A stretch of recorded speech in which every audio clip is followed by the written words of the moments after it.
ഇന്നല്ലേ 4 തരം അച്ചാറുകളുടെ റെസിപ്പിയാണ് കേട്ടോ കാണിക്കുന്നത്.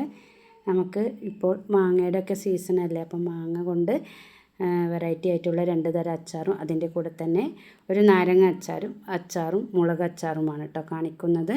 അപ്പോൾ അത് എങ്ങനെ തയ്യാറാക്കാമെന്ന് നോക്കാം. നമുക്ക് ആദ്യം തന്നെ പച്ചമാങ്ങ കൊണ്ട് ശർക്കരയൊക്കെ ചേർത്തിട്ട് ഉള്ള മാങ്ങ തയ്യാറാക്കുന്നത് എങ്ങനെയാണെന്ന് നോക്കാം. അതിന് വേണ്ടിയിട്ട് 2 ടേബിൾ സ്പൂൺ നല്ലെണ്ണ ഒഴിച്ച് കൊടുക്കുക. എന്നിട്ട് ഇനി ഇതിലേക്ക് 1 ടീസ്പൂൺ കടുകും അതിൻ്റെ കൂടെ തന്നെ 1/2 ടീസ്പൂൺ ഉലുവയും കൂടി ചേർത്ത് കൊടുക്കുകയാണ്. ഇനി ഇതിലേക്ക് വേണ്ടത് പച്ചമുളകാണ്. കുറച്ച് പച്ചമുളകും കൂടി ചേർത്ത് കൊടുക്കുക. ഇതുപോലെ നടുകീറിയിട്ടാണ് കേട്ടോ ചേർത്ത് കൊടുത്തിട്ടുള്ളത്. ഇനി ഇതിൻ്റെ കൂടെ തന്നെ കുറച്ച് ഇഞ്ചി കൂടി ചെറുതായി അരിഞ്ഞ് ചേർക്കുകയാണ്. അതിൻ്റെ കൂടെ കുറച്ച് കറിവേപ്പില കൂടി ചേർക്കുക. എന്നിട്ട് ഇത് നല്ലൊന്നും ഇങ്ങനെ മൂപ്പിച്ചെടുക്കുക കേട്ടോ. ഇഞ്ചിയുടെ ഒക്കെ പച്ച ടേസ്റ്റ് മാറുന്നത് വരെ ഒന്ന് മൂപ്പിച്ച് കൊടുത്തതിന് ശേഷം നമുക്കിതിലേക്ക് ചെറുതായി അരിഞ്ഞ മാങ്ങ കഷ്ണങ്ങളാണ് ഞാൻ ചേർക്കുന്നത്. അത് ചേർത്തിട്ട് നല്ലൊന്ന് മിക്സാക്കി കൊടുക്കുക കേട്ടോ. ഇനി നമുക്കിതിലേക്ക് വേണ്ടത് ഉപ്പാണ്. ആവശ്യത്തിനുള്ള ഉപ്പ് ചേർത്ത് കൊടുക്കുക. അതുപോലെ തന്നെ 2 ടീസ്പൂൺ കാശ്മീരി മുളക് പൊടിയും അതുപോലെ തന്നെ സാദാ മുളക് പൊടി 2 ടീസ്പൂൺ അങ്ങനെയാണ് കേട്ടോ ചേർത്തിട്ടുള്ളത്. അതുപോലെ ചേർത്ത് കൊടുക്കുക. എന്നിട്ടിത് നല്ലൊന്ന് മിക്സാക്കി എടുക്കുക കേട്ടോ. ഇനി ഇതിലേക്ക് ശർക്കരപ്പാനിയാണ് ചേർക്കുന്നത്. ഒരു 2-3-4 അച്ച് ശർക്കര ഉരുക്കിയതാണ് ഇതിലേക്ക് ചേർത്ത് കൊടുക്കുക. എന്നിട്ടിതൊന്ന് തിളപ്പിച്ചെടുക്കുക കേട്ടോ.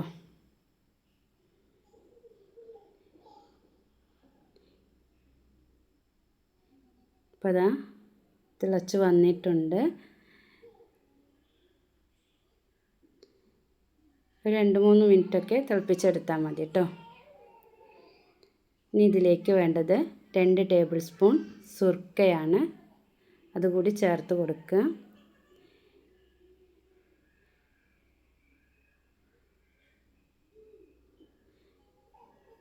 നല്ല ടേസ്റ്റാണ് കേട്ടോ. ശർക്കര പച്ചമാങ്ങയിൽ ശർക്കര ഇതുപോലെ ചേർത്തിട്ട് ഉണ്ടാക്കിയിട്ടുണ്ടെങ്കിൽ, അപ്പോൾ അതുപോലെ ഉണ്ടാക്കിയില്ലെങ്കിൽ ഒന്ന് ഉണ്ടാക്കി നോക്കുക. ഇനി ഇതിലേക്ക് വേണ്ടത് ഉലുവയും കടുകും പൊടിച്ചതും അതിൻ്റെ കൂടെ തന്നെ ഒരു കഷ്ണം കായം കൂടി കൂട്ടി പൊടിച്ചതാണ് കേട്ടോ. വറുത്ത് പൊടിച്ചതാണ് കേട്ടോ. അത് ഇതിലേക്ക് ചേർത്ത് കൊടുക്കുക. എന്നിട്ട് തീ ഓഫാക്കുക കേട്ടോ. ഇത്രയേ ഉള്ളൂ. നമ്മുടെ ചക്കര മാങ്ങ റെഡി ആയിട്ടുണ്ട്. നല്ല ടേസ്റ്റാണ്. അപ്പോൾ അതുപോലെ ഉണ്ടാക്കിയില്ലെങ്കിൽ ഒരു തവണ ഉണ്ടാക്കി നോക്കുക. ഇതിനിയൊന്ന് കുറുകി വരും കേട്ടോ. ഇതിപ്പോൾ ചൂട് കൊടുക്കാനായിട്ടാണ്. ഇത് ഫ്രിഡ്ജിലൊക്കെ സൂക്ഷിക്കുകയാണെങ്കിൽ നമുക്ക് 2-3 മാസം വരെയൊക്കെ കേടുകൂടാതെ ഇരിക്കും കേട്ടോ. ചോറിനൊക്കെ കൂട്ടാനും. അപ്പോൾ മാങ്ങയുടെ സീസണല്ലേ, അപ്പോൾ അതുപോലെയൊക്കെ ഒന്ന് പച്ചമാങ്ങ കിട്ടുമ്പോൾ ഉണ്ടാക്കി നോക്കുക. അപ്പോൾ നിങ്ങൾ ആദ്യമായിട്ടാണ് എൻ്റെ ചാനൽ കാണുന്നതെങ്കിൽ ഒന്ന് സബ്സ്ക്രൈബ് ചെയ്യണേ. അതുപോലെ തന്നെ ഞാൻ പച്ചമാങ്ങയിട്ട് ഇതുപോലെ സാധാ ഒരു അച്ചാറാണ് തയ്യാറാക്കുന്നത്. അതിന് വേണ്ടി കുറച്ച് കടുക് ഞാനിതിലേക്ക് ഇട്ട് കൊടുക്കുകയാണ്. അതുപോലെ തന്നെ 1 ടീസ്പൂൺ കടുകും 1/2 ടീസ്പൂൺ ഉലുവയുമാണ് ചേർത്തിട്ടുള്ളത്. ഇനി ഇതിലേക്ക് വേണ്ടത് കറിവേപ്പിലയാണ്. അതൊക്കെ ഒന്ന് പൊട്ടി വന്നതിന് ശേഷം 2 ടേബിൾ സ്പൂൺ ഇഞ്ചി ചതച്ചതും 2 ടേബിൾ സ്പൂൺ വെളുത്തുള്ളി ചതച്ചതും കൂടി ചേർത്ത് കൊടുക്കുക. എന്നിട്ട് നല്ലൊന്ന് മൂപ്പിച്ചെടുക്കുക കേട്ടോ.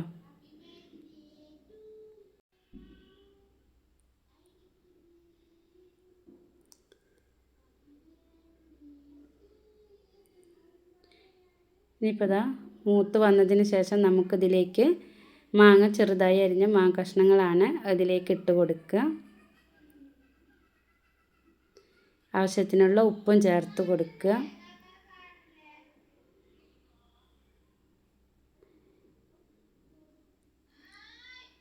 ഇനി ഇതിലേക്ക് വേണ്ടത് മുളക് പൊടിയാണ്. അതുപോലെ തന്നെ 1 ടീസ്പൂൺ മഞ്ഞൾപ്പൊടിയും അതുപോലെ തന്നെ ഞാൻ നേരത്തെ പറഞ്ഞ പോലെ തന്നെ 3 ടീസ്പൂൺ സാദാ മുളക് പൊടിയും അതുപോലെ തന്നെ 3 ടീസ്പൂൺ കാശ്മീരി മുളക് പൊടിയാണ് കേട്ടോ ചേർത്തിട്ടുള്ളത്. എന്നിട്ട് ഇതൊന്ന് നല്ല മിക്സാക്കി കൊടുക്കുക.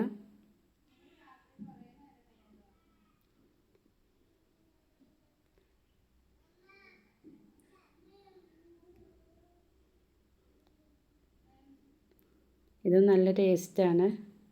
നമ്മൾ അച്ചാർ പൊടിയൊക്കെ കടയിൽ നിന്ന് വാങ്ങിക്കുന്നതിനേക്കാളും ഇതുപോലെയൊക്കെ ഒന്ന് നമ്മൾ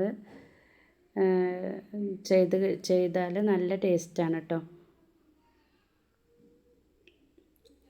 അപ്പോൾ അതാ ഇതിലേക്ക് 2 ടേബിൾ സ്പൂൺ സുർക്ക കൂടി ചേർക്കുകയാണ്. വിനാഗിരി ചേർത്ത് കഴിഞ്ഞാൽ കേടുകൂടാതിരിക്കാൻ വേണ്ടിയിട്ടാണ് കേട്ടോ വിനാഗിരി ചേർത്തിട്ടുള്ളത്. കുറച്ച് കാലം കേടുകൂടാതിരിക്കും. നമ്മൾ പെട്ടെന്നൊക്കെ ഉണ്ടാക്കി കഴിക്കുകയാണെങ്കിൽ വിനാഗിരി ചേർക്കേണ്ട ആവശ്യമില്ല. ഇനി ഇതിലേക്ക് നേരത്തെ പോലെ തന്നെ കടുകും ഉലുവയും വറുത്ത് പൊടിച്ചതും അതിൻ്റെ കൂടെ തന്നെ ഒരു കഷ്ണം കായം കൂടി വറുത്ത് പൊടിച്ചതാണ് കേട്ടോ അതിലേക്ക് ചേർത്ത് കൊടുക്കുക. ഇനി തീ ഓഫാക്കുക. എന്നിട്ട് നല്ല ഒന്ന് മിക്സാക്കുക കേട്ടോ. അതുപോലെ ഒന്ന് മിക്സാക്കി കൊടുക്കുക. നല്ല ടേസ്റ്റാണ്. ഇതുപോലെ ഒന്ന് ഉണ്ടാക്കി നോക്കുക. ഇനി അടുത്തതായിട്ട് പച്ചമുളകും പുളിയും ശർക്കരയും ഒക്കെ ചേർത്തിട്ടുള്ള വെറൈറ്റി ആയിട്ടുള്ള ഒരു അച്ചാറാണ് കേട്ടോ. ഇതും നല്ല ടേസ്റ്റാണ് ചോറിൻ്റെ കൂടെയൊക്കെ കഴിക്കാൻ. അപ്പോൾ അതെങ്ങനെ തയ്യാറാക്കാൻ നോക്കാം.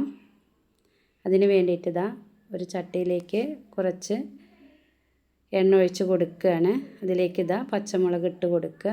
പച്ചമുളക് ഇതാ അതുപോലെ നടുകീറിയിട്ട് ഇട്ട് കൊടുക്കുക കേട്ടോ. എന്നിട്ട് ഇത് നല്ലൊന്ന് വാട്ടിയെടുക്കുക.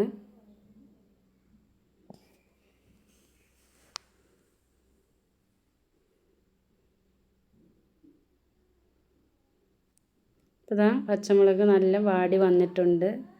ഇതുപോലെ ഒന്ന് ആയി കിട്ടണം കേട്ടോ. എന്നിട്ട് ഇതൊന്ന് മാറ്റുകയാണ്.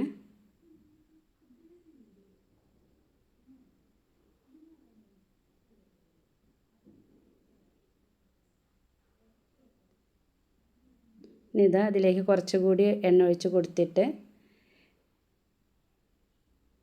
ഇതിലേക്ക് 1 ടീസ്പൂൺ കടുകും അതുപോലെ തന്നെ ഇഞ്ചി നീളത്തിലരിഞ്ഞതും ഒരു കഷ്ണം ഇഞ്ചി ഇതുപോലെ നീളത്തിലരിഞ്ഞതാണ് കേട്ടോ. അതൊന്ന് ഇട്ട് കൊടുക്കുക.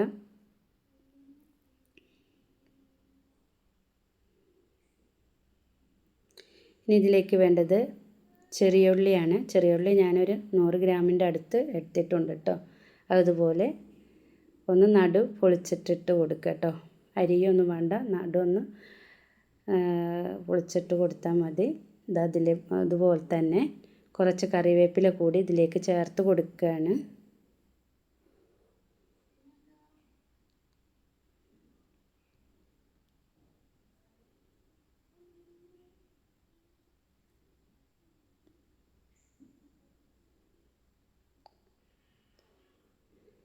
എന്നിട്ട് ഇതപ്പോൾ ഉള്ളിയൊക്കെ ഒന്ന് വാടി വന്നിട്ടുണ്ട്. ഇനി നമുക്കിതിലേക്ക് 1/2 ടീസ്പൂൺ മഞ്ഞൾപ്പൊടിയും അതുപോലെ തന്നെ 1 ടീസ്പൂൺ മുളക് പൊടിയും ഇതിലേക്ക് കുറച്ച് ഉലുവയാണ് കേട്ടോ. ഉലുവയും കടുകും പൊടിച്ചതാണ്. അതും കൂടി ഇതിലേക്ക് ചേർത്ത് കൊടുക്കുക. വറുത്ത് പൊടിച്ചതാണ് കേട്ടോ. കായം കൂടി ചേർത്തിട്ട് വറുത്ത് പൊടിച്ചതാണ്. ഇനി ഇതിലേക്ക് നമ്മൾ നേരത്തെ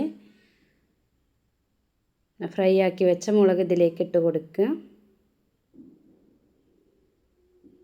ഇതിലേക്ക് പുളിയാണ് കേട്ടോ. ഒരു നല്ലൊരു വലിയ നാരങ്ങൻ്റെ വലുപ്പത്തിലുള്ള പുളി എടുത്തിട്ടുണ്ട്. അത് പിഴിഞ്ഞിട്ട് ഇതിലേക്ക് ഒഴിച്ച് കൊടുക്കുകയാണ്.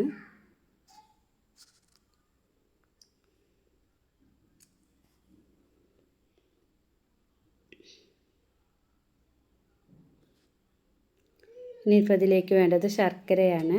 2 അച്ച് ശർക്കര ഞാൻ ഇതിലേക്ക് ചേർത്ത് കൊടുക്കുകയാണ്. പുളി കുറച്ച് പിഴിഞ്ഞ് ബാക്കി വെള്ളം കൂടി ഇതിലേക്ക് ഒഴിച്ച് കൊടുത്തിട്ടുണ്ട്. ഇനി ആവശ്യത്തിനുള്ള ഉപ്പും കൂടി ചേർത്ത് കൊടുക്കുക.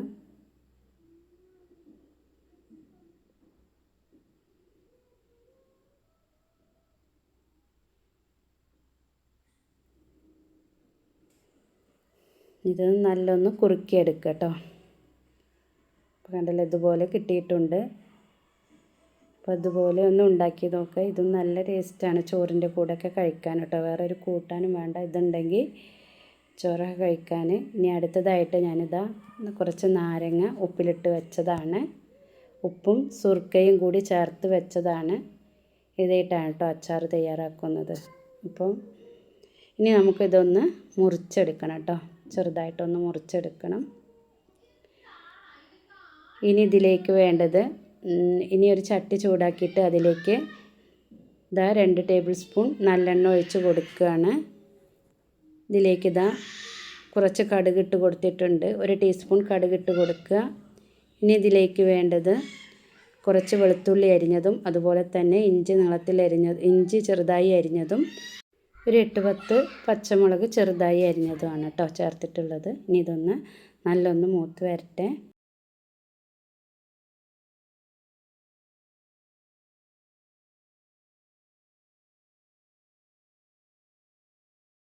ഇപ്പോൾ ഇഞ്ചി വെളുത്തുള്ളിയും പച്ചമുളകൊക്കെ നല്ല മൂത്ത് വന്നിട്ടുണ്ട്. ഈ സമയത്ത് നമുക്കിതിലേക്ക് നാരങ്ങ ചെറുതായി അരിഞ്ഞതും കൂടി ഇതിലേക്ക് ചേർത്ത് കൊടുക്കണം കേട്ടോ. എന്നിട്ട് നല്ലൊന്ന് മിക്സാക്കി എടുക്കുക.